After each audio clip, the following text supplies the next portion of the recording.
Hello மக்களே, welcome back to my channel. இன்றைக்கி நம்ம வீடியோவில் சூப்பரான ஒரு ஸ்நாக்ஸ் ரெசிபி தான் பார்க்க போகிறோம்.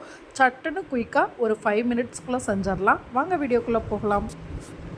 இன்றைக்கி நம்ம பார்க்க போகிற ரெசிபி டொமேட்டோ ஆம்லேட். அதுக்கு ஒரு மீடியம் சைஸ் டொமேட்டோ எடுத்து குட்டி குட்டியாக கட் பண்ணிவிட்டு வெங்காயம், பச்சை மிளகா, கருவேப்பிலை, உப்பு, பெருங்காயத்தூள், 2 முட்டை போட்டு நல்லா மிக்ஸ் பண்ணிக்கணும்.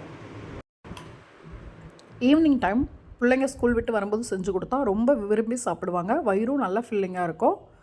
அடுப்பில் ஒரு பேன் வச்சுட்டு பேன் சூடானது 1 ஸ்பூன் ஆயில் விட்டுட்டு நம்ம மிக்ஸ் பண்ணி வச்ச ஆம்லேட்டை ஊற்றிடலாம். இது எல்லா பக்கம் வர்ற மாதிரி நல்லா ஸ்ப்ரெட் பண்ணி விட்டுட்டு 1 சைடு 2 மினிட் நல்லா வேக விடணும்.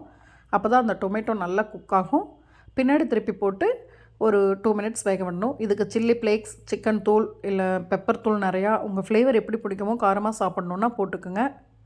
நம்ம சாய்ஸ் தான். எதுவுமே போடாமல் சாப்பிட்டாலும் டேஸ்டியாக இருக்கும். சூப்பரான டொமேட்டோ ஆம்லேட் ரெடி. இந்த வீடியோ பிடிச்சதா சப்ஸ்கிரைப் பண்ணி சப்போர்ட் பண்ணுங்கள். தேங்க்யூ.